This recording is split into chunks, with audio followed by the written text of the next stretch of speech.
Hello everybody and welcome into the Grindstone Developments Truck Series live tonight from the Tricky Triangle. Pocono Raceway will be the second stop of the season, and boy, we have got another good one in store for you. Thank you all so much for tuning in. You are watching Austin Green alongside special guest and former champion of the Grindstone Series, and that is James Harris, who will be joining us in the booth here tonight. We'll get to further introductions here in just a moment, but with qualifying wrapped up, these guys getting ready to hit the parade lap. So without further ado, let's get right down trackside and get into tonight's starting grid. The man who takes the pole in the second race of the season is one of the Whitehead Racing drivers. Trey Whitehead in the number 71 will roll off from the front starting spot here tonight. Craig Janczak, another former champion, he makes a return here tonight. He'll roll off to the outside in second. Back in row 2, it's going to be John Legger alongside Brock Whitehead in the 61. Tyler Meeks, he'll roll off fifth here tonight, and it's going to be Jason Nethery, last season's champion, to his outside in sixth. George Young will roll off seventh with Charles Whitehead to his outside in eighth. Brad Thacker back in ninth, and Caleb Forsyth rounding out your top 10. William Mann Jr., good to see him making his first start of the season tonight. He'll roll off from the 11th spot. It's going to be David Palmer back to his outside in 12th. Row number 7, Bryce Rayner, last week's winner, alongside Chris Logan in the 70, and it's going to be Zachary Crabtree rounding out the field here tonight in 15th. Quick look at your race info. It is the Pocono 125. We're going to go 50 laps here tonight around this 2.5-mile triangular-shaped racetrack. Very interesting. Every turn different from the other, and we'll go over that here in just a moment. 100% fuel, though, as always. 2 sets of tires, 1 faster pair with fixed setups, and 2 green-white checkers if we were to need them. All right, just before we do go green here, we mentioned special guest James Harris joining us in the booth here tonight. James, first time up in the booth, not on the racetrack. What are you looking for some of these guys tonight? And then here at Pocono, I'm looking for a lot of 3-wide racing here on restarts. The draft is pretty strong here. I think we're going to have some pretty exciting racing tonight. Yeah, absolutely. Going to be a good one as you see the field here getting kind of the final check of the tires. Lights are off on the pace car, so we will be going green this time. We mentioned again last week, Bryce Rayner got the win in the first race of the season at Texas, but he's got to start further back here tonight, so it's going to take some work. And boy, big opportunity at the front here for a few of the Whitehead Racing drivers making their return tonight. And of course, one of the favorites is going to be Craig Janczak. We'll have to see what he can do. All right, here we go. The pace car now working off of turn number 3, and we'll make that left turn for the first time here tonight. 50 laps the distance we're going to go tonight at Pocono, and it all starts right now. Field rolling into the restart zone. Green flag in the air. We are underway at Pocono.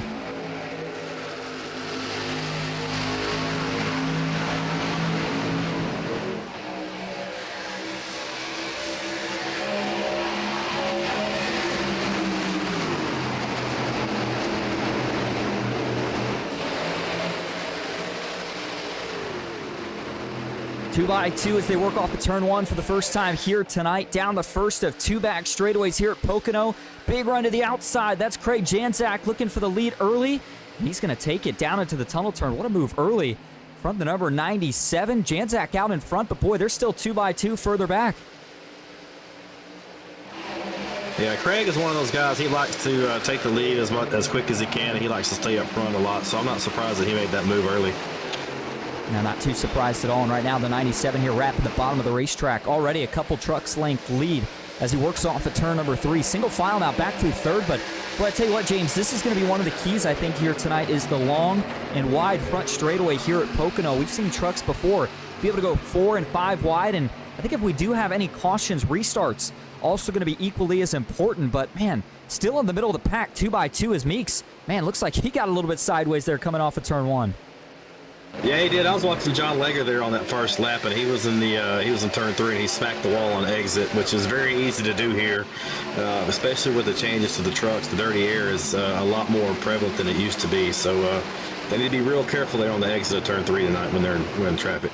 Yeah, and the tunnel turn, obviously another very tricky one. You know, it's kind of has that single file feel. Really tough to go 2 by 2 through there, more than about a lap long. But then turn 3 here, you mentioned no turn 4 here at Pocono, so this is really where you set up your momentum to try to get that big carry down the front stretch. But boy, Janczak has looked very strong. Now you see him snaking down to the inside, trying whatever he can to break the draft here at Pocono. 3 laps already in the books as the 71 of Whitehead looks back up. And tell you what, 2 of the teammates getting together here, James. Can the 2 Whiteheads maybe do a little tandem drafting to try to get back up to the 97? Oh, definitely. If they lose some ground to Craig in the corners, especially on that long straightaway, if they draft together very well, they can definitely make some ground up on the straightaways. As you can see right now, looks like Trey is back on the rear bumper of Craig. Yeah, right on the rear bumper of Craig, and he's going to try to see if he can set up a move here down the second back straightaway right there. Oh, man, whoa. He gets wicked loose. Man, you saw the wheel sideways there for Trey Whitehead. Just trying anything he can to get a little bit of clean air on the nose, but he's not going to be able to make it work this time as he stays in line here through turn 3. We're going to be coming to 4 laps complete. I know it's early, James, but as a driver, you always got to think about fuel mileage and looking at how far do you think these guys can go here tonight? If memory serves, I believe it's 28 to 32 laps. It might be closer to the 28 lap range, but that's where the draft is going to help you on this track as well. So, you know, if Trey wants to, he could just stay tucked behind Craig. As I say that, he makes the move and try to save some fuel. But, you know, they're putting on a show early, man. I'm loving this stuff. Yeah, they certainly are. And, you know, the one thing to note about that fuel mileage, too, is that means it's a guaranteed one-stopper here tonight. Still plenty of time to obviously get in that rhythm. I don't know if fuel saving will be the biggest issue, but you certainly see Janczak not running away with it anymore. You almost wonder if kind of tires are still equal enough that the draft is holding these guys all within about a second of each other back to at least 5th place. But we know as the run goes on, tire wear is certainly going to become an issue here. And speaking of some of the guys that are so good at saving tire, we move back to the 7th spot where we find the 87 of Bryce Rayner. And man, the job he did last week, dominance at Texas to start the season, but for the driver out of Scranton, Pennsylvania, he's still got some work to do here tonight, but he's off to the right start. Already picked up 6 positions from where he started this race at. Obviously continuing to try to chase down his teammate, Craig Janczak, who, I'll tell you what, depending on how they finish these first few races, I think those two could have a shot to battle for a championship, which they have both won in prior seasons. Most definitely, especially with Craig being back. You know, him and Bryce are two really strong competitors. I know me and Craig have had our moments over the years for sure, and they're both really strong. I expect the championship to come down probably between those two guys. And Bryce, I wish sometimes I can learn from that guy because he really knows how to save some tires on the long run. And Bryce has told you before, he feels like that's his strong suit. Meanwhile, back to the front, another move here for the lead. That's the 61 of Brock Whitehead. He's going to see if he can get it done. Big run to the inside, but can he keep the momentum here down the front stretch? Man, he had it for a moment, but you see on the outside, the 71. Trey Whitehead, now he's got the momentum. He looks to the inside. Janczak tries to block, but he can't cover. They might be 3 wide into turn 1. Now they get back down to 2. Watch out back. Here comes Tyler Meek shuffling up to 3rd. But Tyler's made some great ground. Where did he start at? He started about mid-pack, didn't he? Because he's making some good ground here recently.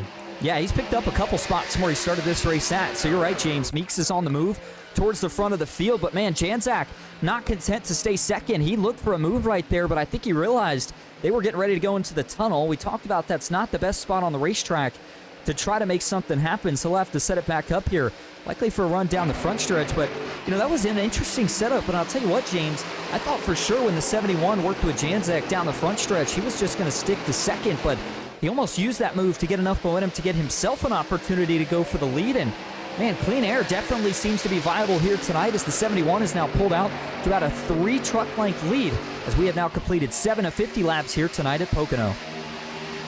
Clean Air is definitely king, especially here. I just hope he didn't get too excited and to get up front and is going to burn his stuff up too quick. Craig sometimes will get a jump and then he'll back off a little bit to save some tires. So we'll have to see here on the long run who's holding their tires the better. Yeah, and we hop on board here with Janczak, and you mentioned very good at obviously saving tires as well. I do want to get you one more look at the weather here tonight. 116-degree track temp, so not quite as bad as what we saw at Texas last week. But you remember the general idea is the hotter the track gets, the more that tire wear starts to become an issue. So certainly expecting that in the long run tonight. But taking you in a lap around Pocono here again, turn 3, arguably the slowest corner of the entire racetrack and the flattest.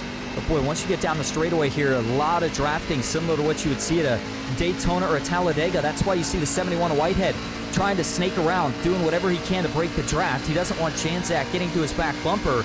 Nonetheless, though, check out the speeds as they dive into turn 1, over 180 miles an hour. And this is obviously one of the more banked corners of the racetrack here, but you can see dirty air certainly a big issue for Janczak. Big time tight off of turn number 1. He's got to get out of the gas. That keeps the 71 the same lead he had just about the last lap. And nobody's letting him go. We've still got about 6 cars up here all in the lead pack. And you know, usually by this point in the race, James, we're talking about some separation, but so far everybody continues to battle it out here for the top 5. Yeah, it seems, I don't know if it's the draft changes that they've made or the air changes, but it's definitely keeping the guys closer longer, at least for in this race. And something I'm interested to see is when we raced here a couple of seasons ago, I learned if I took a high entry into 3 and a low exit, I could extend basically the front straightaway and get a good run by the end of that. So I'm interested to see if anybody does any kind of techniques like that tonight. Speaking of techniques, boy, did you see Whitehead right there went all the way down below the apron on the front stretch, but again, no out of bounds here, so you can obviously do that. And we talked about this lead pack a lot, but we do have a second pack here sitting further back. You see Bryce Rayner and Caleb Forsyth kind of on an island by themselves, and then leading that second group is the 56 of Brad Thacker, qualified 9th and has remained in that position since. George Young just behind him right now sitting in 10th. William Mann Jr. back in 11th. Again, his first start of the season here tonight.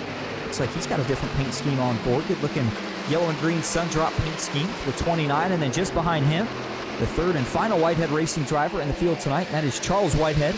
Currently is actually going in the wrong direction. He has lost 4 spots from where he started this race at. Chris Logan, David Palmer, and Zachary Crabtree rounding out the rest of the field. And boy, for Crabtree, his first start of the season here tonight. We saw him make a couple select starts last season. And obviously the 54 with some struggles there as you see him now down in the grass. The 54 here, I'm not sure if this is an issue or if he was trying to make it to the access road.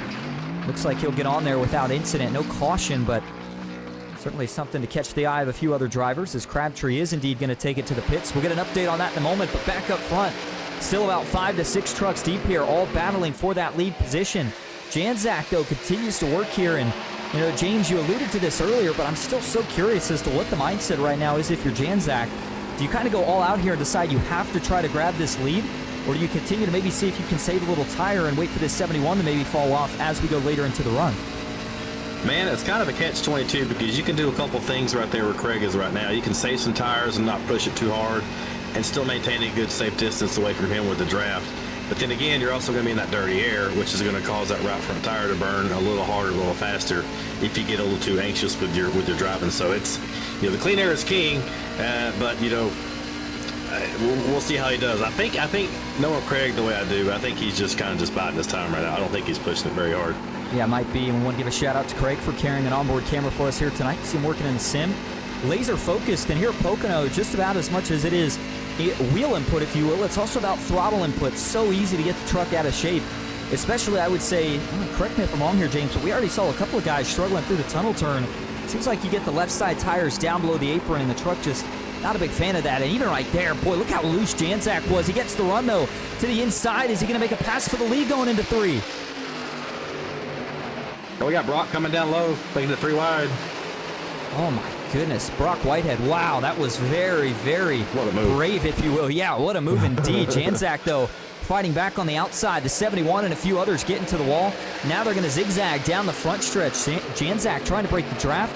Whitehead's going to stay to the high side, and boy, that split up about third on back. And man, it almost looked like for the 71 right there, he realized they were middle of 3 wide going into turn 3, and I think he backed out of it. They're almost 3 and 4 wide, though, further back in turn 1. Look at this. John Legger through the middle. He's going to grab a spot. That now moves him up to 6th. And Bryce and Trey almost got together there on the exit of turn 1. That kind of made me a little nervous. Yeah, Bryce Rayner, boy, he's darting through the field right now. He knows he's got to get up here before the tires really start to give way. 8 positions to the positive from where he started this race at. So the 87 right now is your biggest mover through the field. And he's going to look for another spot here on the 7 of Meeks as they go into turn 3. Can he grab it? He's got the side draft. No, not quite going to be able to dive it in and make it stick just yet. Meeks with that little bit of a higher line through the corner. You lose it in the corner, but you get all that momentum down the straightaway. And that is so key here at Pocono. You see he's going to be able to try to clear back here before they get down to turn 1. But battle for the lead is back on. The 61 to the outside. James, if you're one of these two up front, which lane do you think has a better shot at playing defense? Right now, with older tires, usually the higher line is better in turn 1. Newer tires, you want to be on the low line. But as I say that, Craig makes the pass in the low lane. But here comes Brock fighting back on the inside. Yeah, this is outstanding by these two. This is way tighter racing than what we saw last week at Texas. Track temps seeming to be perfect here tonight, but these guys have not lost a ton of pace just yet. Top 3 trying to pull away, and John Legger, what a move he made. We talked about, where he started this race out was 3rd. He lost a couple of spots early, but it didn't take him very long to pick those back up. And now he's going to take maybe a look here to the inside of Craig Janczak. Nothing doing that time around, but he'll continue to see if he can dig for a couple more spots. Meanwhile, the 34, former champion of Grindstone Developments late model stock tour, that's Jason Nethery. He's looking for a few spots here. Him, Tyler Meeks, and the 71. Been going at it here the last couple of laps. For Trey Whitehead, so good early, but you just wonder if that kind of one, I don't want to call it a mistake, but that one corner where it got him out of his rhythm, they went 3 wide through turn 3. Lost him all this momentum, and he's just slowly trying to figure it back out and get back up here. But, 14 to 50 laps complete here, and James, we're getting kind of about at the halfway point here in this first fuel stint, and so far, besides a little bit of handling issues through a couple of the corners, seems like everybody's doing pretty good in terms of keeping up the pace. Yeah, for sure. But the guy I have my eye on right now is Bryce Rayner. That dude was about 2.5 seconds back about 4 laps ago. Now he's down to, I believe, 0.6 of a second. And this is about the point in the run where his tires are going to be coming into play with his tire savings. So I wouldn't be surprised if he takes the lead here in a few laps.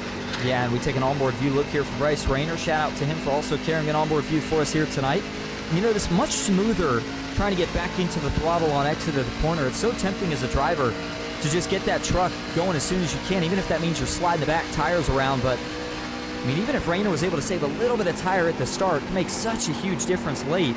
You see the 19 Allega right there. He gets up into the marbles. That's going to cost him a little bit of momentum. Rayner tries to get to the inside. The 19 may be able to fend him off, but going to have to watch out here. That's 2 of the Digital Sim Sports / Team Conti drivers getting ready to get locked up here, bumper to bumper. And I think that they obviously want to race each other, James, but if they can get together and help each other get to the lead first, they might do that. And this is going to make Brock Whitehead's life a lot harder here as we come to lap 16. Yeah, I would not be surprised if Bryce and Craig are able to hook up here in a minute, maybe get 1-2 and just draft each other, get around Brock, and kind of get some distance from him. Because they're teammates and they Trouble, that's going to turn the 97. Janzak slides, the 61 gets collected, and we have our first caution of the night. Sorry, I didn't mean to get too excited there. I didn't expect that to come out of nowhere. Me and you both, and boy, you see the reaction on Janzak. I think he was just as surprised as we were. Cannot believe it. First caution of the night cleans out your two front runners. Didn't see a lot of damage there in the live view. The 97 was able to continue on. I'll have to go back here and look at the 61 of Brock Whitehead. But boy, you can see that developing, and I couldn't tell if Janzak got tight or just didn't quite realize that the 61 of Whitehead had just a little bit of momentum still. But either way, these two are going to have to pit, get a couple of repairs, and I'm sure lose some track position in the process. But boy, let's go back and take a look at our first yellow here tonight. Certainly not the way I would have guessed it to play out. We'll start first here from the chopper view. And watch as they're coming out of the corner. This is where this all starts. You see Janzak to the inside. He's got a pretty good run going, but it starts to get a little bit tight here as you come up off the corner. And is Brock getting loose, or is the 97 coming up? Let's take a peek here. See the 61 left side tires slowly working above the seams.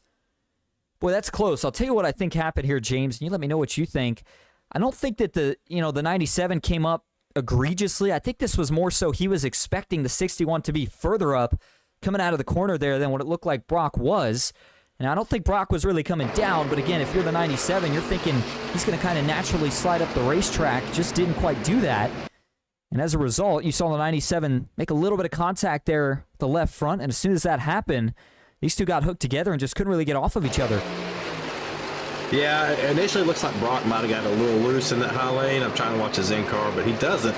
But he's holding his line. Craig is just doing the natural racing line. I would just say this is a racing deal. I wouldn't throw this on anybody in particular, to be honest with you.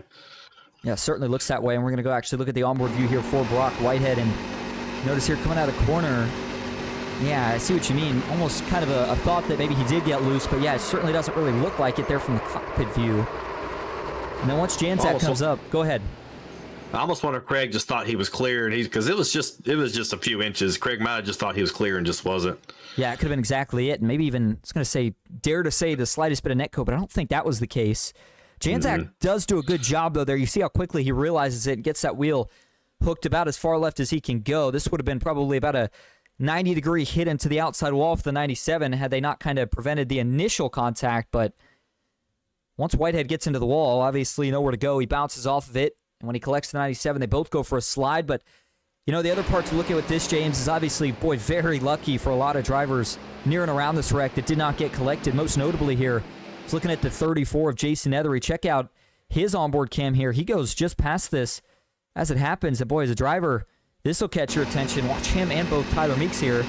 They see it play out in front of them. Now, if you're obviously 34, you can't really see. And whoa, that was close. Certainly was. A little smoke out of the windshield, but he's able to dodge it. And now, for the 34 Nethery, that puts himself in the front starting position here for this restart. So he will line up on the front row alongside Tyler Meeks. John Legger holding in third right now. Trey Whitehead fourth. And Bryce Rayner up 8 spots now inside the top 5. Craig Janzak back in 6th.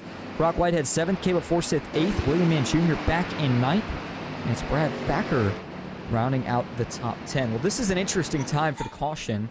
Because obviously, you mentioned earlier, James, and correct me again if I'm wrong here, that fuel mileage-wise, likely these guys going somewhere between 28, maybe the early 30s for how far they can make it on fuel. But with this caution, obviously everybody going to at least go in to top off on fuel, maybe some tires as well. And so with that in mind, you figure you can make it getting pretty close to the end. But, I would still assume there's no chance anybody can save all the way to the end. Yeah, like I said, if memory serves, 32, 33 was probably the max you could get out of a tank of fuel. So this is, if it goes green the entire race, and my memory is correct, it's going to be a pretty interesting race here for the finish. You're right, that'd be a lot closer. And with how viable the draft is here, you can certainly try to save a lot of fuel. Before we get back on the green flag racing, though, here, curious to hear what Craig Janzak has to say about kind of how that ordeal played out. I was going to see if we could find him down here in one of the Discord channels, but I do not see him. So him and Bryce must be separate. With that, though, while we got a quick chance, let's see if we can pull up Jason Ethery, see how he's feeling after that near miss. Hey, James, this is Austin. Excuse me. Hey, Jason, this is Austin and James up in the booth. You got a copy? Yeah, I got you. What's going on? Well, I know you're getting ready to go green, but man, close call in that last wreck. Now you find yourself on the front row. What's the game plan here to try to maintain the lead? Keep these jokers behind me somehow. I just took two and got ahead of them, and hopefully it pans out for me. Absolutely. Well, one more question that I do want to ask you here. You know, we were talking about fuel mileage up here. Can you make it the rest of the way? And if you can, would there be any fuel saving involved to do that? It would take a lot. I think I'm showing a little less than 29 lap stuff, so not going to work out, I don't think. So maybe a whole lot of cautions might get us there. We'll see what happens. That we will do. Jason, we appreciate you talking to us, and good luck the rest of the way. I appreciate it. All right, well, there you go, James. Pretty close. The memory's serving you pretty good here. Just a couple laps under the lower 30s. So we're going to go back green here with 19 of 50 complete. Certainly going to be close on fuel mileage, but Nethery doesn't think they can make it. Either way, the iRacing.com pace car is going to pull off this time. And here we go. The 34 works into the restart zone and accelerates. Green flag is back in the air at Pocono, and it's a great restart for the 34 Nethery. He's going to be quick to clear up. Meanwhile, out back, the field going to be quick to spread out here. 3 wide. Further back, and guess who? The 87 of Bryce Rayner looking for some track position. Craig Janzak on the outside as well. 2x2 through turn 1. Watch out. Here comes Trey Whitehead looking for a run in the middle. Can he make it stick? Well, Trey looked like he was getting a little wiggly there in the middle lane trying to make that run happen. He's still 3 wide going to the tunnel turn. Yeah, still 3 wide. This isn't going to work. Oh, man, hold your breath here. There's some contact. 71 Whitehead gets up into Janzak. Are they going to somehow make it happen? Yes, they do. Something's going to have to give here, though. That's 2 again. Team Conti teammates there, kind of in a sandwich here, at least for Trey Whitehead, who's stuck in the middle. 71 still 3 wide here. Caleb Forsyth might be looking to take advantage, as will John Legger. When you get side by side this long, that run starts to stall out, and yes, the double 7-6 looking to see if he can make a run. Here comes the 19 of Legger. He's going to push the 97 clear. Meanwhile, at the front, Tyler Meeks looking for the lead into turn 1. So that Craig going down low 3 wide for the lead? Yes, it is. Oh, man, for Craig right here, he's got a big run, but he's on the inside. That's going to hurt him as they get onto the first back stretch here. The 19 of Legger still on the outside, and boy, it's like a freight train as soon as you get onto the straightaway. Just so much energy and momentum in that outside line that if you're on the inside, it's more so just trying to hold a side draft to keep whatever track position you can. But the 19 of Legger slots up to third. Whitehead's going to fall a spot. And man, you see Bryce Rayner really cutting up through some of the traffic right there. Up front, though, Meeks takes the lead, and James, he's got to like what he's seen in his mirror. The more these guys race, the better opportunity he has to try to sneak away here a little bit. Oh, yeah, the harder these guys race, the more they stay side by side. Tyler's just going to just enjoy that clean air and just drive away. Boy, we had a close moment right there coming off of turn 3. A couple drivers really loose there coming off the corner, most notably William Mann Jr., who had to drop all the way down to the apron just to catch it. It looks like he'll do just that as we're slowly getting closer to the halfway point here tonight. But on the inside here, you notice this second pack hanging a little bit closer this time than what they did that first start of the race. Chris Logan, he's up a few spots from where he started the race at. One of the rookies a couple seasons ago. Now an established driver who's had a pretty good run so far here tonight. Trying to see if he can maybe pick up a little bit more, break back into the top 10. Tyler Meeks, though, continues to lead. The 97 and the 87 chasing. And it is a whole slew of cars behind him. The 71 of Whitehead, Legger, the 56 of Thacker. Boy, where did he come from? Now up 3 spots from where he started this race at. And one of the things I want to ask you about, James, is, kind of being a driver before, is there ever a point as a driver where sometimes you like the caution just for the sense of maybe you learned something about your driving style on that first run that you can now apply to the second one? Yeah, I always had a bad habit, like the first half of a race. I would usually use that as a testing session and just run my truck hard or try to learn some stuff. And if I was fortunate enough to get a midway caution or a caution early, I could use what I applied for a second half of a run. And usually I'd run better in the second half of a race. So especially a track like this, too, with 3 different corners, you can learn something early that will help you later. And a caution gets you a nice little reset to catch up to everybody and apply what you've learned, Absolutely, and boy, right now, single file, but again, very, very tight. Gaps currently sitting between the drivers, 22. Going to be 23 of 50 laps complete when we cross the line this time. Brock Whitehead, who was involved in that first caution of the night, lost some track position, but he's working for it back here. Looking for a move to complete here on the 34 Nethery, and he's going to make it work. Slides clear off of turn number 3, and he'll continue to try to chase down the rest of the top 5. Meanwhile, Meeks, see now using a book out of what we already seen for a few of the previous leaders tonight. That is trying to break the draft down that long front straightaway. Longest straightaway in all of the NASCAR schedule. Is looking further back here, Zachary Crabtree. The issues continuing here tonight as the 54 trying to get up to speed. Looks like he will blend onto the racetrack, and I know he's 3 laps down, but certainly an opportunity here for one of the only second season drivers to try to get some experience here. Some of these guys up front apply it later in the season, but he's got to watch out here. He's going to go 3 wide. This is a tight spot to be in as a rookie. Oh, man, I think Nethery saw that coming. 54 slides up, but boy, was that a close call. Back to the front of the field here, James. They are still going at it. We've got about a 5-car battle for the lead. Yeah, we do. And one guy that I'm kind of concerned about is Brock. He hasn't made his way back up to the front as quick as I thought he would have. He's still kind of mid-pack right now. And for Brock here, who currently sits in 7th, it's so interesting. You know, I remember seeing this even over the last couple of seasons, James. Maybe not so much with the late model cars, but especially when you get to these trucks where obviously clean air and dirty air have a complete difference on how the truck's going to handle. But it's just is so interesting how sometimes out front you can be the fastest guy on the racetrack. Then you get caught mid to back of the pack, and all of a sudden you can't seem to get by anybody. Oh, big hit out back. Caution. Second one of the night, and that was a huge accident. I think that was the 54 Crabtree. Somebody absolutely pile drove into the outside safer barrier. That might have been Nethery, actually. That truck is destroyed. Smoke out of the back for your former champion, and led us back to green here on the first restart of the night, but he's going to have to go in and take his first fast repair of the night. That was a huge accident to bring out your second caution here of the night. We'll go back and take a look at it here with 50 laps complete, so this will take us over halfway. And watch Nethery here into the corner. Is this going to happen out in front? Oh, it does. It starts with Crabtree. And as he slides up, boy, Chris Logan just nowhere to go. And then for the 34 of Jason Nethery here, you see the initial contact, but I think he's going to have an even bigger hit here to the inside wall. AC slides off the 70, and as he goes down, comes up in a hurry, and that's a pretty big shot to the front nose. That's a tough one, James. I mean, I was just going to say go ahead, but certainly looks like, you know, a lap car there. Obviously nothing intentional by Crabtree, but just looks like an issue with the lap car there that I'm sure a lot of the leaders not going to be too pleased about. Yeah, that's one thing about new guys coming into a league, and lap cars as well, especially when they're both. You don't know how they're going to react when you get near them as a leader.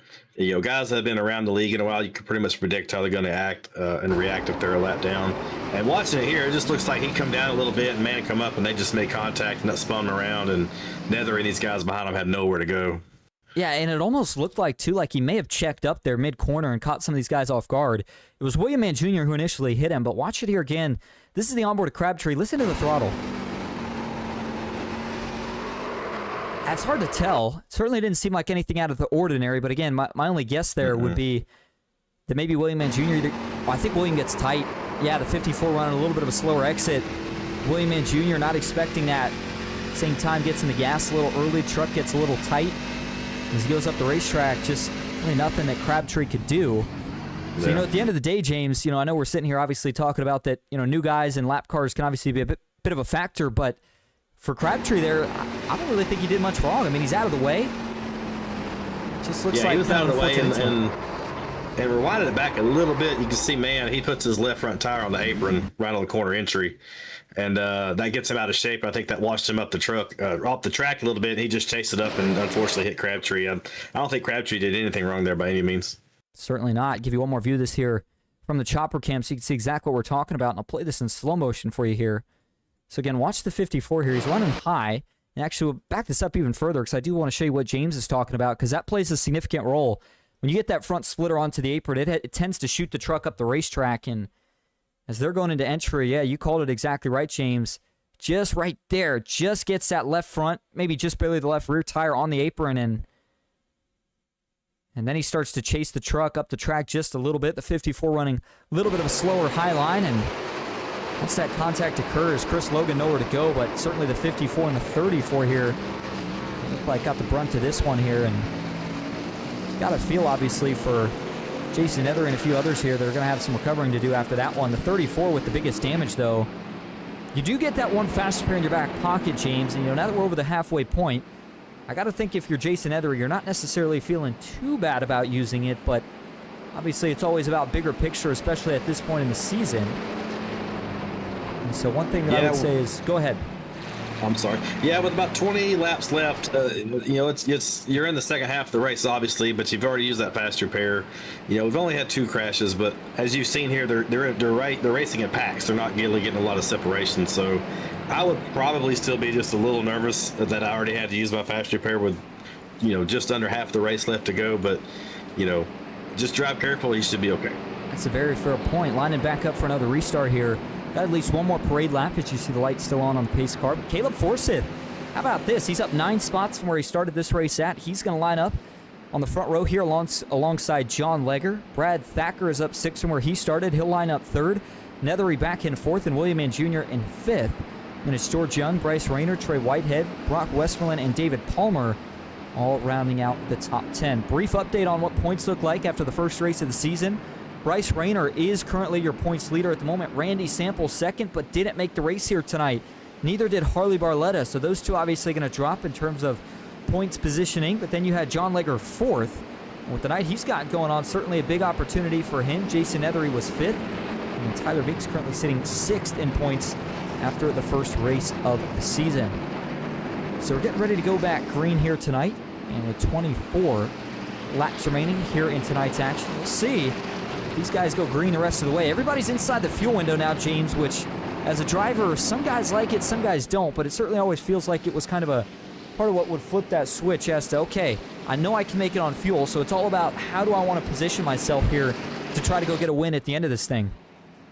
Yeah, at this point, the fuel question's out. The fuel game is out of the question. It's about just racing hard, maintaining track position without burning your tires too much. So if we get the rest of this race green, it's going to be very interesting to see what happens. But my picks are going to be Bryce Rayner to pull this thing out. It's a good pick, and I think another one of the picks would obviously be, of course, Craig Chanzak. Lucky us, he's starting back in 10th, so we're going to get to watch a show here.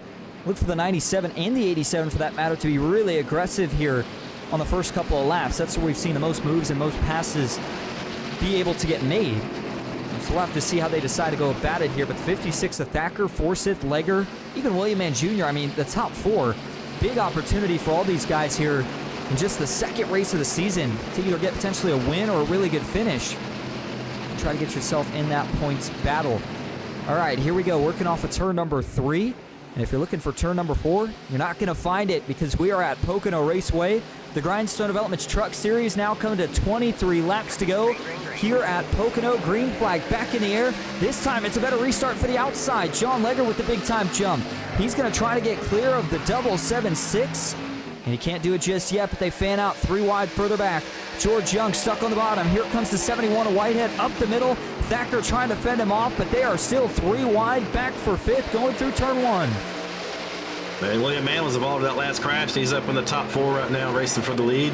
Bryson will give him a good push. We got some good racing going on this restart. Boy, very good racing indeed, and with the way it has been going so far, a lot of these guys with a big opportunity to make something happen here tonight, and the way it runs right now, still 2x2 through the tunnel turn.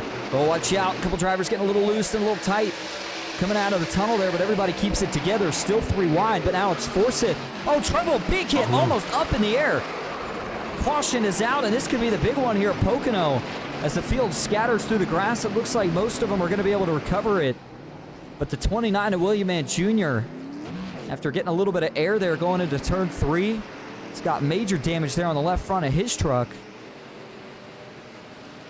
And the man's maintenance machine, the primary incident here, and what is your 3rd caution of the night. And well, James, we talked about everybody being in the fuel window, and it seems like that certainly may have ramped up the intensity a little bit more.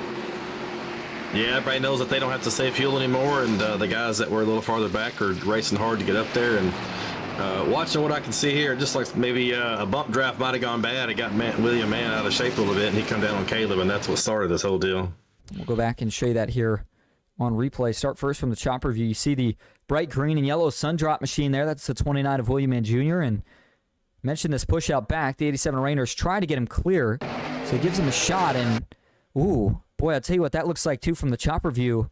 Looks like Forsyth, you see how tight he's running. When Bryce gives him that push, well, they're basically already on the outside wall, to be fair, so they don't have much room to really work with here. I'm not sure if it's the push or if William Mann Jr. just realizes that they're basically in the wall. But when that 29 truck goes down, the 776 is so close that immediately gets him into the right front, and turns the 29 around, and then just nowhere for the 71 of Whitehead to go. Big hit. Lucky that the 29 was able to stay on the racetrack right there. You saw that truck start to lift up, and then for Rayner and Forsyth, looks like they got some contact too into the outside wall, but I don't know if it's going to necessarily be fast repair worthy for them. I think for William Mann Jr. here, it's likely a good chance that you're going to potentially have to take that one fast repair that you had in your back pocket coming into tonight. Yeah, if he didn't have to use it on the first one, he definitely has to use it now because his left front fender is completely missing. And I think you're right there. This is like Halo was so close to them that when he moved over to the left a little bit to go off that wall, it just turned them. And fortunately for the guys behind them, they all were able to get past it without causing an even bigger crash. Absolutely. As you look at the onboard view now, see right there the initial contact for Caleb Forsyth and then the secondary impact at that. I'll tell you what, James, you know, we don't talk about it as much, and obviously it wasn't a concern last season, but for some of the folks that are interested in it, I mean, the crash physics in these trucks are obviously a little different than a lot of the other series. Of course, you always have to worry about the concern of flipping, especially at a track like Pocono, where those speeds are on the higher side, but obviously we talked about the 29 staying on the ground, and I'm looking back here for Forsyth and Rayner, who we talked about likely not going to have to use those fast repairs. That's assuming they didn't get any suspension damage. You saw kind of a tank slapper hit there for those two. But if we look back up front now, you just saw the 29 there of William Mann Jr. working out of the pits, but it's going to be Trey Whitehead and Brad Thacker who line up on the front row for this restart inside 20 to go. Back in row 2, it's going to be, looks like Whitehead alongside the other Whitehead, Brock Whitehead, alongside Craig Janzak. Tyler Meeks will round out the top 5, and it's going to be about 18 or 19 laps to go. And with that, we're going to go ahead and take our first break tonight, but we'll go side by side so you don't miss a thing, and we will be right back just in time for the restart here at Pocono. Stick with us.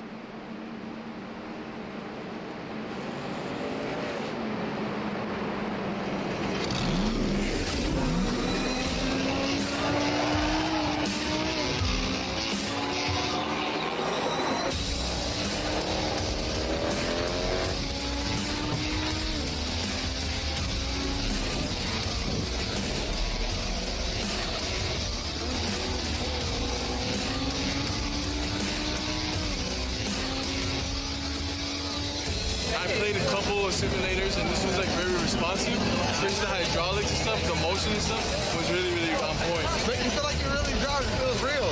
It adds so much to the experience. It's just really, really cool. It was pretty awesome.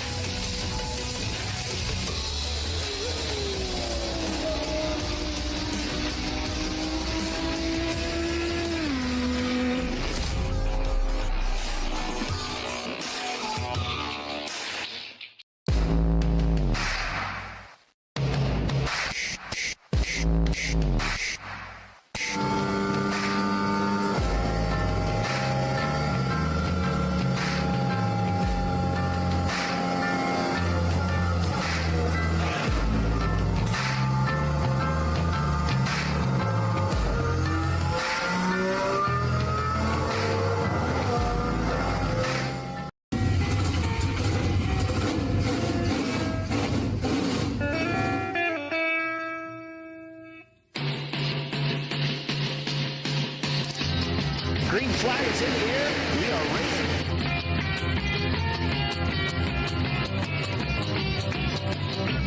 3x3.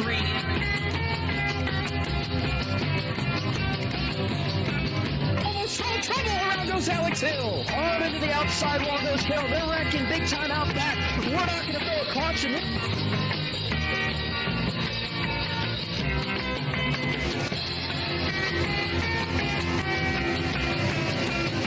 Finish. Who gets it at the line? Cody Nagels wins it in Talladega.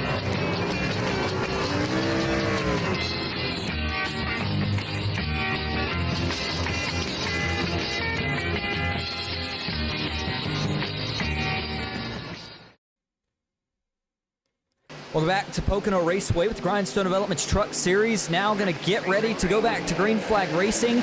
19 laps to go, and it's a good restart for the front row, but it looks like maybe a missed shift for the 97 of Janzak. Meanwhile, the two Whitehead Racing drivers going at it. Side by side, and now 3 wide as they rock it down to turn 1. Trey Whitehead's going to take the lead, but Brock is not letting him off the hook easy. I don't know what happened to Trey there on that restart. He looked like he may have missed a shift as well and got a little squirrely, and Brock almost wrecked him on that restart. Yeah, the intensity is picking up now. The temperature continues to rise here at the front of the field. The 61, though, of Brock Whitehead on the inside. Here comes Brad Thacker. Big running out to the inside. The 97 of Janzak. He's going to dive it in through the tunnel turn. Can he make it stick? Both trucks up the racetrack, but they all somehow make it work. Trouble. Jason Ethery into the outside wall. He's going to collect one with him. They all hold it together. No caution, but the field still separated out back. George Young stuck in the outside wall. That's that George Young has got the dreaded wall magnet. Can't get his truck off the wall. Boy, what a chaotic first lap. Go ahead, James. Meanwhile, they're not chaos. Trey has got a pretty good lead on everybody now. And what happened here to George? Looked like he stopped. Not sure if he was trying to draw out a caution right there, what the deal was, but he's not going to get it either way. Now he does. Caution is out. So I'll retract that previous statement. I'm not sure if that was for the 48 still being slow. I mean, he stopped a minute ago, but he got back rolling. And again, I'm not sure if it's live race control tonight or automated. Either way. I believe it. Go ahead, I believe James. it's automated. And watching his in-car, it sounds like his suspension was pretty busted up. And I don't know if he stopped on the track on purpose to do that, but he did get it going again. So I don't know. But either way, he got his caution. So. Yeah, let's go back and look at it. And we'll look at it first. I was going to say, I certainly understand the frustration as a driver when something like this happens. You think to yourself, well, if it wasn't going to give me the caution, why didn't I just try to clean out as many as I could in the process? But see the 48 right here up the track. He's okay. It all starts on the inside. And boy, is that Bryce Rayner again here involved in this caution. We'll have to see if he gets any damage from this. Let's go first here to the chopper view. And you're going to see here the 87 on the kind of in the middle here. It looks like he's got the run. He gets there. I'm not sure if Nethery doesn't think he's quite there, but just looks like the 34 kind of sliding up and comes across the nose of Rayner, who you can see jams on the brakes trying to prevent it, but nothing Bryce could really do by that point. And then for Nethery here, goes to the inside, and you see the 19 of Legger. He has to dodge. By that point, the 48 of George Young, you assume the damage is already done, and he goes back up the track here, and as he goes into turn 3, as you said earlier, James, kind of gets the wall magnet just stuck up there. Not much he can do. Let's go to the cockpit view here. See if we can get another look at this here. It's a little bit further back, a little bit further ahead than we wanted to go. That was after George Young had already stopped. Watch it again here. I don't know. By that point, the contact was already made. I want to see the hit here. Oh, yeah, I bet you that did break some suspension, James. Yeah, you see a steering wheel here. Look how far he turns it to the left, even on the straightaway. Yeah, he's definitely got some suspension damage. No question on that. The question is here, when he finally does get it off the wall, which you see, he lets everybody get out of the way, gets it off the wall here. He does bring it to a halt. And what part of me is wondering is if his initial thought here, James, was maybe he was going to tow it. Maybe had a quick second thought of, you know what, maybe I'll try to keep going. But like I said, I thought it was interesting that the caution didn't come out there.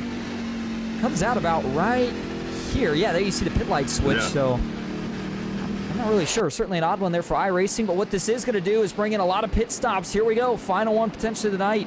Brad Thacker leads him in. Meeks is going to follow, and is this a 4 tires and fuel call if you were out there, James? Yeah, definitely want 4 tires. We got about, 15 laps to go? Yes, you definitely want 4 tires because you use too many laps to go just to take 2 tires at this track. I would certainly have to agree here. And getting ready to go back to green flag racing. We had an interesting incident while we were under caution last time that we wanted to show you here when we came back. And actually, we'll see if we can get a chance to do that. I couldn't tell what had happened. It almost looked like a little bit of a kind of a glitch from my end. This is the reason I wanted to show everybody here. This involved the 54 of Crabtree, who has been having a rough go here tonight. I'm not sure if he's called it for the night or what, but here you go. So he had some trouble. He spins in the grass over in turn 3, but it looks like he straightens it out. And then watch what happens here as, he clips the pit wall. That's what happened.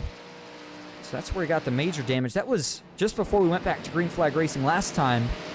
And I give you that update to say Crabtree actually is still out on the racetrack, but currently sitting 6 laps down.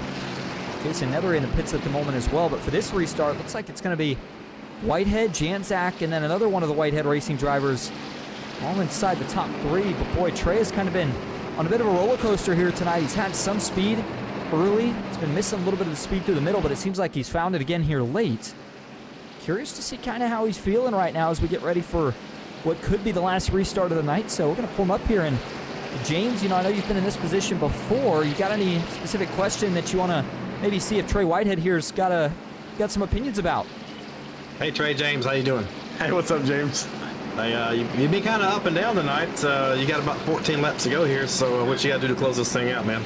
I don't know. I got Craig breathing down my neck, and I ain't raced with him in a while, so got some experience with it back at the beginning of the race, but, I mean, ultimately it's just going to come down to execution, so got to hit my lines. It's something I didn't do earlier in the race, but I got to do it now. So what happened to you on that previous restart? It looked like you possibly may have missed a shift or something. No, I can't even remember what I just did, but no, I didn't miss a shift or anything. I think I just went 3 wide middle, but it got really loose on me. I think that's what it was, but yeah, I don't even remember the last restart, so we'll see how good that's going to be. Yeah, the race started out kind of tame. It's gotten crazy the last few restarts. Hopefully this one's a little more calm for you. You can get out there and win this thing, man. Oh, yeah, I'm out of the fastest pair. I smacked the wall earlier in the race, so just got to race smart and race hard. Yes, sir. Go hard or go home. Yep. Appreciate it. All right, there you go, Trey Whitehead. And didn't mean to cut him off there, but we're getting him back down to his channel here before they go back to Green Flag Racing. And, you know, I'll tell you what, James, you heard what he said right there. Slap the wall. He's used the fastest pair. I mean, what has he got to lose? Nothing at this point. You know, just like I said, go hard or go home. You got 14, 13 laps left to go. You got really good drivers to your outside. You got your brother behind you to help you. Steven Tires is done now. It's time to go hard every lap and try to close this thing out. It is, and boy, with the kind of the pace it's been here tonight, I'd say there's a chance that we could potentially see another caution or two here. I mean, 2.5 miles is a long way to go for one lap here at Pocono.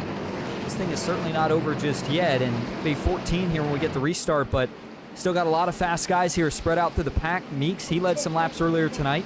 He's got some work to do if he wants to get back to the lead, and it's basically 2 teammates versus 2 teammates here. Inside front 2, and then outside front 2, so we'll have to see what happens here, but I think whoever gets the better restart here could potentially have the best shot at winning this thing. That's assuming we stay green the rest of the way, but either way, it's going to be exciting. Here we go. The iRacing.com pace car working off of turn 3. Trey Whitehead with his brother Brock Whitehead just behind him on the outside. 2 of the Team Conti teammates and friends, Bryce Rayner, Craig Janzak. Who's going to have the better restart? Let's find out. Green flag back in the air. Through the gears they go, and what a push from the 61 of Brock Whitehead. He pushes the 71 out to the lead. They're going to go 1-2 as they cross the start-finish line for the restart. And oh man, fanning out back. This time though, the 2 Team Conti teammates not able to quite get as prepared going into turn 1. They'll have to stay 3rd and 4th. Meanwhile, 2 wide. That's Brad Thacker on the outside of John Legger further back in the field. A little bit of 2 wide between Whitehead and William Mann Jr. You know, man, the single file, James, it makes me think somebody's got to make the first move. Who's it going to be? Yeah, I think these cautions back-to-back might have calmed everybody down a little bit, but I want to go back to that restart. That had to have been timed between the 2 brothers because Brock got such a good jump on Trey, get a push to give him out front, and it's paid off right now. It did, and you're right. I think it was timed. A lot of times what you'll see the drivers do is they'll say to the guy in second, hey, listen, when you go, that's when I'll hit the gas. That way you can get a bit of a head start on me, and they time that up about as good as you can. Interesting look here. Trey Whitehead is going to go all the way to the bottom here. Brock's got a pretty good run up top.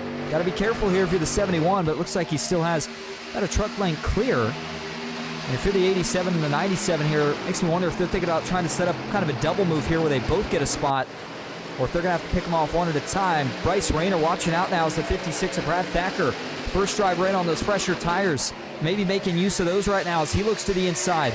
You're not going to be able to make it stick as they go down into the tunnel turn. And oh man, when you're running this tight, so tough to get any clean air on the front nose if you're these guys that are about 3rd on back. The 97 of Janzak still making it work, but boy, the 2 Whitehead Racing trucks looking really good up front. We're going to be coming to 12 laps to go this time. I'm really surprised that Craig hasn't made a move for the lead yet. I think it had a lot to do with that good restart the Whiteheads got. And now Craig is stuck in the dirty air, but he's going to be up there here in a minute. Yeah, I would have to agree. It's only a matter of time. And for Janzak, we hop back on the onboard view, for Janzak right here, down a spot from where he started this race at, but that's not all that bad of a stat when you qualify in 2nd. But you notice what he's doing there. He's trying to get that wide arc down into the corner so that through the center and on exit, he can get to the gas a little bit sooner and try to set up a run. But when you get just these little bit of gaps and a little bit of separation between everybody, it's almost like a big drafting train where we see Janzak getting the run, but at the same time, you've got the 61 of Whitehead getting a run on the 71 of Trey Whitehead, and it just starts to make it really tough to make a pass. At the same time, boy, I tell you what, Craig, he looks loose right now. We'll go a spot back here, James, to the 87 Rainer, and he continues to chase after his teammate. And I know you mentioned there's no tire saving at this point, but part of me wonders, 15 laps is a long way to go here if you're Bryce Rainer. Just a little bit smoother on the wheel here over about the next, I don't know, 8 or 9. Does it make a difference in the last couple of laps? Could he have a little something extra on these guys? Yeah, I know I said I'd go hard or go home. That's just the racer in me and wanting to go fast all the time. But 15 laps of Pocono, there's definitely time there to save some tires. There's definitely time to wear them out too quick, too. So Bryce being Bryce, I guarantee he's taking it easy these first few laps, and he's going to start coming through these guys here in about 4 more laps. Watch out on the inside. That's the 97 of Janzak. He had a big run, but now fighting back is the 61 of Brock Whitehead. Rainer's going to duck down low to try to help his teammate down into the tunnel turn. Side by side, just feet apart. Brock Whitehead versus Craig Janzak. Whitehead still has the momentum, and boy, you said this earlier, James. You felt like the outside was better for defense, and it is proving true right now. Doesn't matter what Janzak has tried. He cannot seem to get enough of a run to get clear on the 61 of Whitehead, even though the track temp has actually cooled down a few degrees. Now big hit to the outside. Brock Whitehead, that's going to split him up down the front stretch. That's going to allow Craig to come up here and probably get a good pass for the lead. They'll good try anyway. Yeah, here he goes. And he's going to get all but clear side by side with the 71 down into one. Oh, trouble! The 71 goes around. Big hit into the outside wall. Caution back out. And Trey Whitehead's night is going to end with a destroyed truck. And his teammate gets collected as well. Disaster for Whitehead Racing with 10 laps to go here at Pocono. Yeah, I believe Trey said he was all out of fast repairs, so this is going to be definitely the end of the race for him. Man, that's a tough break. These guys were racing so hard for so many laps. It just makes you almost wonder there, with the way everything started to get shaken up there down the front stretch. I feel like kind of that's where this all started, so we're going to go back and look at it from that point. As they come off of turn 3 here, you're going to see Brock actually gets into the wall, and I'm not sure if it was a similar incident to what we saw between Brock and Janzak earlier, or something a little different here. Let's back this up a little more. Well, it's interesting, James, because it almost looks like Brock is kind of right on the back bumper of the 71. I don't know if he just gets really tight or he makes some contact that shoots him up, but whatever the case is, that truck gets way up the racetrack, and then once it does, into the outside wall he goes. That checkup allows the 97 and the 87. Big run. Look at Janzak all the way down almost to the wall. And as he comes back up to almost get clear right here at the end, the 71 of Trey Whitehead getting ready to start his arc, and I think he was trying to sneak into that little gap there between the two Team Conti teammates, and unfortunately, just looks like that gap had closed up, James. Not quite enough room as he goes to go down, gets into the 97, and then looks like it maybe starts to get him out of shape, but maybe a little bit of netcode there between the 87 and the 71 there on the left rear, as Rainer tries to duck down to avoid him. Maybe a little bit of contact even, but either way, that's what actually sends the 71 around, and then poor Brock here, nowhere to go, and it's about as big of a hit as I think we've seen all night. The 71, all 4 tires off the ground, and that destroys the front end of both of those trucks. Yeah, it definitely looks like Trey tried to squeeze it in behind Craig and get in between Craig and Bryce, and there just wasn't enough room, and he hit the rear of Craig, and I think that slowed him down just enough to where Bryce got into his left rear. Nothing on Bryce there by any means. That was just hard racing and Trey just trying to get in behind Craig, I think. Showing you one more look at this here from TV2. We'll show you this one in full speed here as this develops. See the 71 here. This is where I thought Janzak was going to be clear. He wasn't quite, but then, you're going so fast, too, into turn 1 that, if a mistake happens before you kind of get that truck set, it's going to be a pretty big wreck overall. And not sure if Brock's got a fast repair, but yeah, as you noted, Trey definitely doesn't. He's done. And it looks like Brock has parked that truck, so I think he is done as well. Boy, that's going to shake things up a lot here, James, because those were 2 of the fastest guys all night, now out of this race with what is going to be, looks like probably 6 laps to go when we go back to green flag racing. So this is going to get interesting here, but I almost think now the favorites are going to probably have to turn to those 2 Team Conti teammates and who can get the job done there. Definitely, for sure. Those are going to be the 2 favorites now. Something I don't know if we have time to look at it, though. I kind of want to watch Craig's in-car when Trey got into his right rear, because I don't know how Craig did not lose it there and smack the front of his truck on the outside wall there. Because Craig had to been sawing that wheel pretty hard. I would have to agree. You saw the gearbox be right there, kind kind of what it looked like. And yeah, there you go. Look at the wheel movement there. Yeah. Craig Janczak, boy, that is a heck of a save. I don't know how some of these guys do that, especially, again, this hot of weather, tires starting to wear out. James, you might be able to. I'm certainly not making that save. That's me. I'm probably going to be in the wall, definitely. But, Craig is one hell of a wheel, man. That doesn't surprise me. He was able to hold it there. But I'm really surprised he didn't wreck.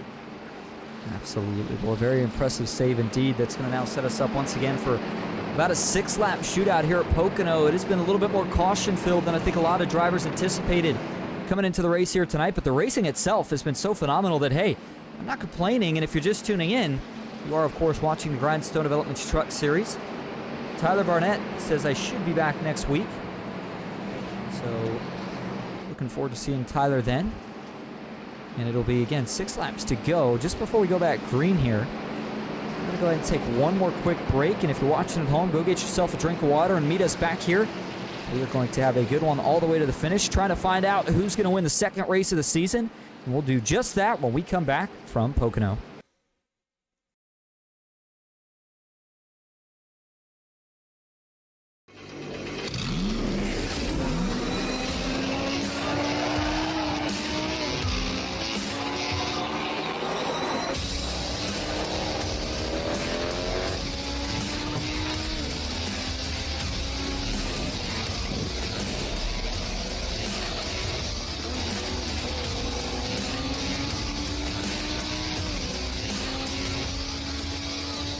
I played a couple of simulators, and this was like very responsive. Especially the hydraulics and stuff, the motion and stuff was really, really on point. Make you feel like you're really driving. It feels real. It adds so much to the experience. It's just really, really cool. It was pretty awesome.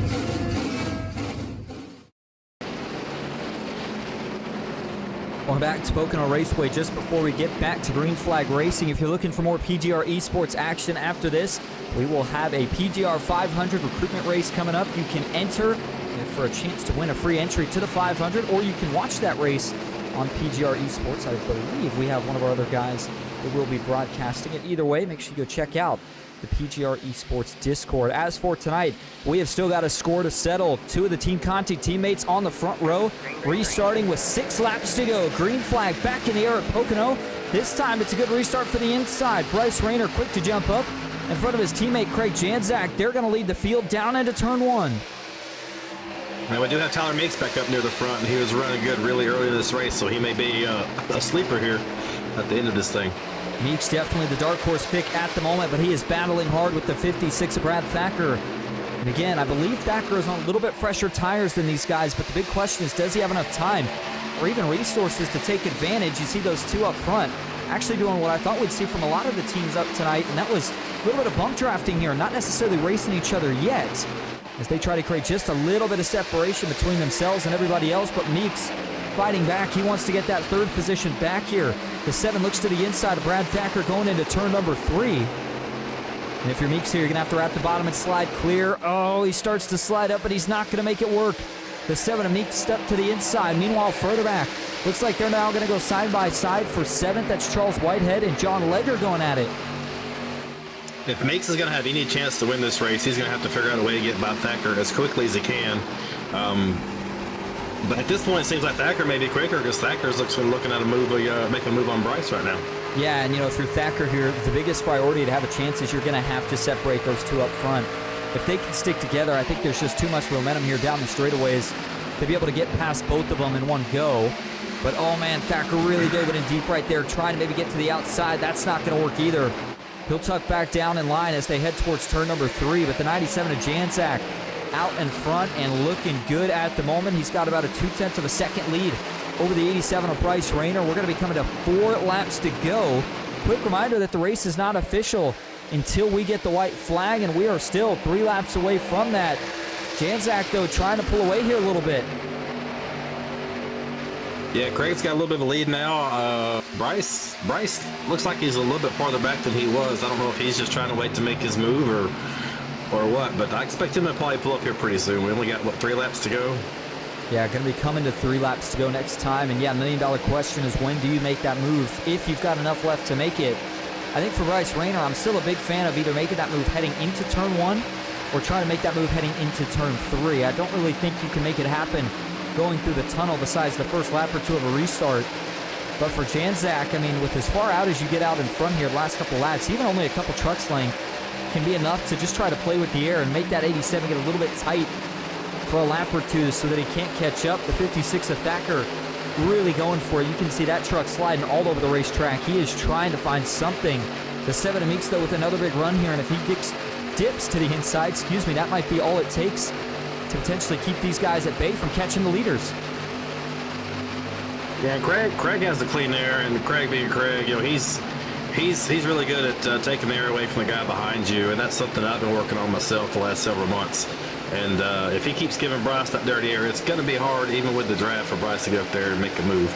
He's going to try it anyway, though. Still single file all the way back through the top 5. Leading the way is Craig Janczak. They're going to be coming to just 2 laps to go when they make it to the stripe this time.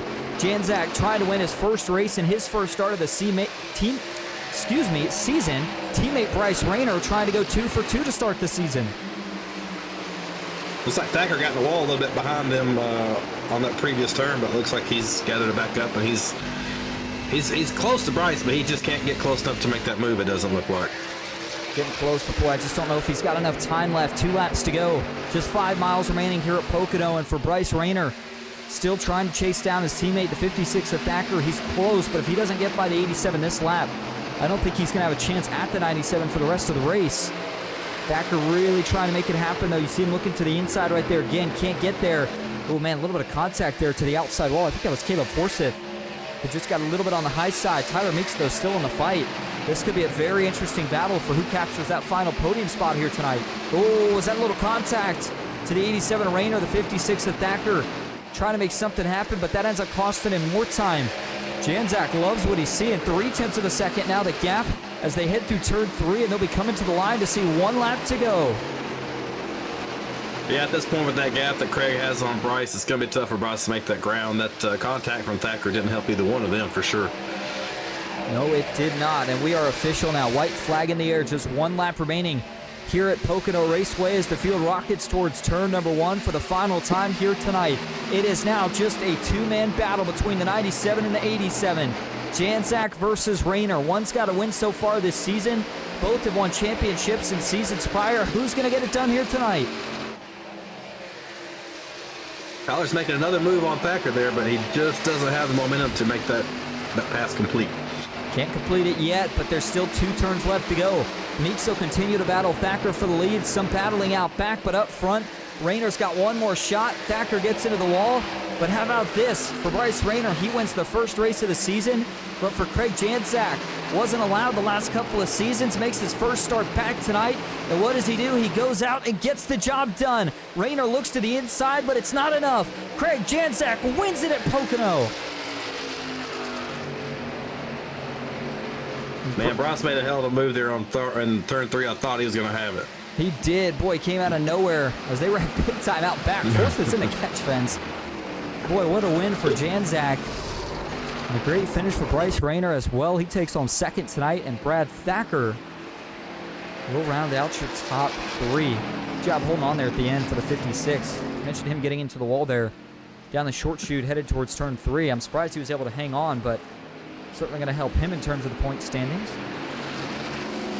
And so it's Team Conti who goes 1-2, and James, I feel like this couldn't have been too much of a surprising result to see Janczak back in victory lane. I think he was obviously one of the favorites, and with Rayner finishing second, still leaves the door open that these two could see a pretty good points battle as we go through the rest of the season. Yeah, there is one drop race built into the points, so as long as Craig makes the remaining races and doesn't miss anymore, that one race he missed shouldn't hurt him too bad. I think we're going to have a pretty good points battle between these two guys, and maybe the Whiteheads as well. Absolutely. Well, as they bring it around here, not sure if we're going to get a three-man celebration or not, but either way, it's a 1-2 performance for Team Conti Sim Performance. And for Craig Janczak here, he's going to burn it down for the first time here tonight of the season. You mentioned Janczak carrying an onboard view for us here tonight. I wanted to get the live reaction, but got a little caught up there focusing on that last-second dive by Bryce Rayner, where he almost had enough to potentially get by his teammate. Not quite able to make it happen. Either way, as Craig Janczak continues to burn it down and celebrate here in virtual victory lane at Pocono. We're going to take a look at the official results here tonight. Janczak is your winner, his first of the season. Bryce Rayner takes home second. Brad Thacker rounding out the podium here tonight with Tyler Meeks back in fourth. John Legger finishes inside the top five. Caleb Forsyth back in sixth. Charles Whitehead in seventh with William Ant Jr. in eighth. Jason Ethery back in ninth. And Chris Logan rounding out the top 10. George Young finishes in 11th. David Palmer back in 12th. Zachary Crabtree finishing in 13th. It's going to be Trey Whitehead in 14th. And the final man to finish in the field here tonight is Brock Whitehead, who rounds out in that 15th spot. Well, the celebrations continue, and even as they do, we're going to go grab your top three for interviews, so stick with us. We'll be right back here at Pocono.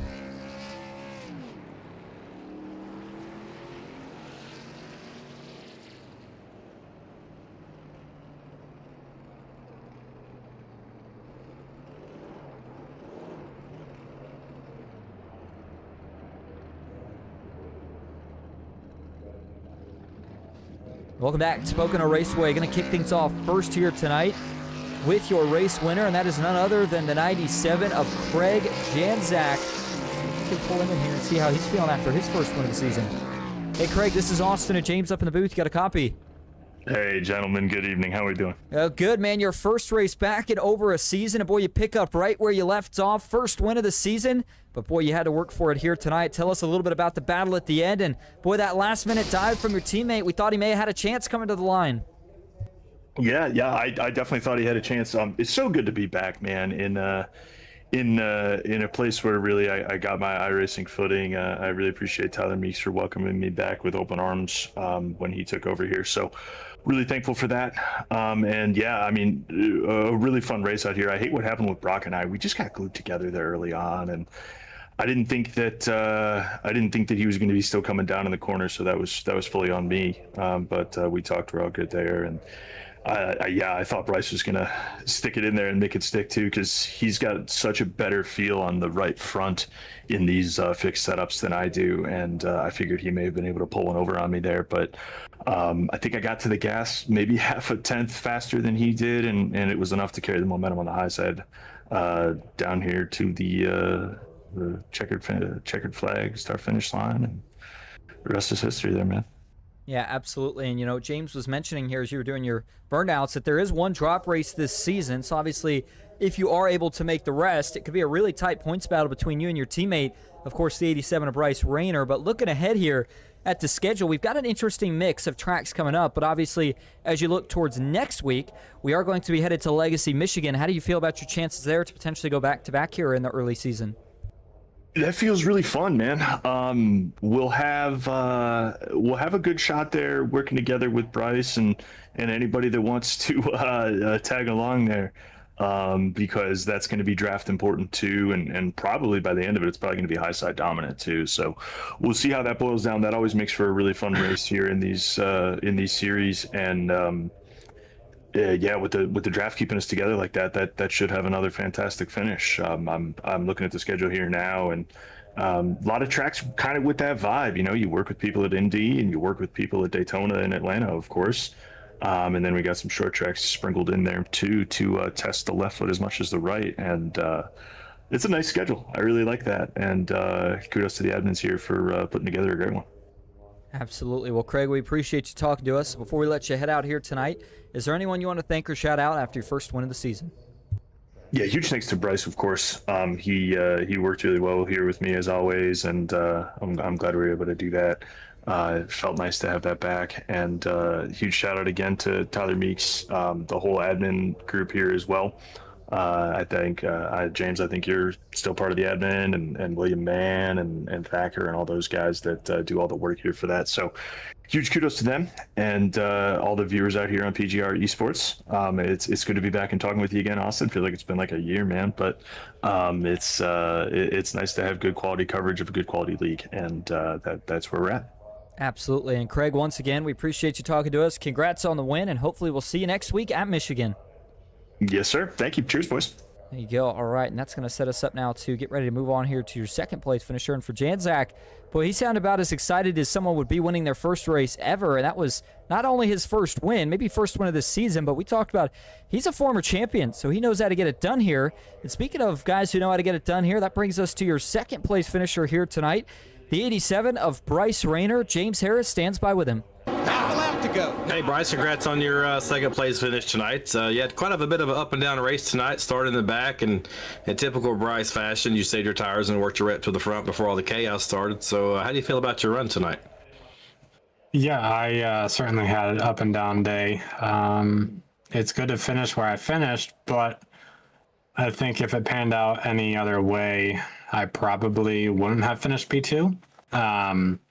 But regardless, really good teamwork by me and Craig, and to be able to come back from those accidents that we both had throughout the race and just save some tire, made the right call to come take tires there with like 25 to go, and then we got a couple cautions back to back. So that all helped us kind of stay in the lead and just fight for clean air, because that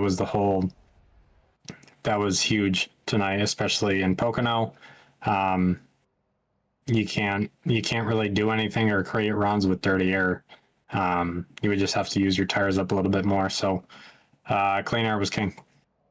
So speaking of clean air and dirty air, I know dirty air has always been bad here, especially at Pocono, but with the recent changes to the truck, did you notice anything different than before? Like, is it any worse or better? This is only my second race with the new model. I don't really run trucks that often anymore. But from what I can tell with these two races, kind of as soon as that right rear, moves up in front of your left rear, it kind of takes off. It's kind of like the next gen a little bit, but not necessarily the next gen.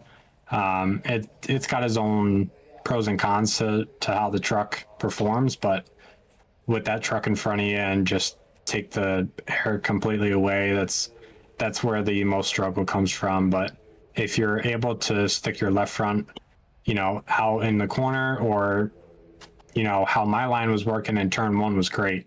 I can enter high, come low, and just get a straight exit off and kind of cross Craig's dirty air path and just be able to really get a good run. And that's what I was able to do these last couple laps, and it paid off going into 3.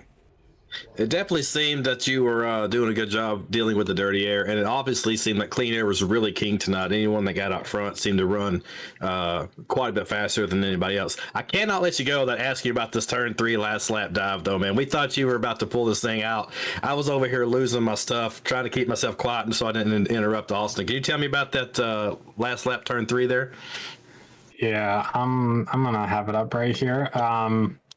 Honestly, that was just, I thought I was far back, and at that point coming out of turn 1, I was like, I'm too far back. I was telling them good win, like whatever, we'll take 1 and 2. Until I got to the tunnel turn where I created a big run for myself, and I don't know if it was just because I had nothing else to lose, so I just made sure to slam on the throttle, a quarter of the way through the corner, and just hope and pray that it kind of stuck underneath Craig's dirty air and just get a good run. And I created the run.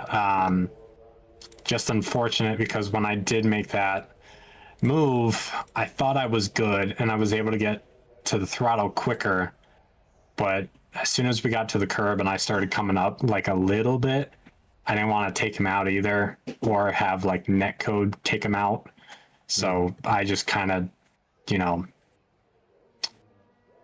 not really full throttled. I kind of backed it off a little bit and just and just let him go. Like there was probably more I could have done, but I just didn't know which line he was going to take, and he chose the high lane, and that was probably the better lane to defend. Well, you definitely made it exciting for sure. You had me jumping up and down in my chair. I was over here wishing I was behind your wheel doing it for you. But congrats on a great run tonight. 2 top 2 finishes to start the season. And who you want to thank for tonight? Yeah, before I get to the thank you, I just got to apologize to Jason. I have to go look at that incident with me and him. I don't really know exactly what happened.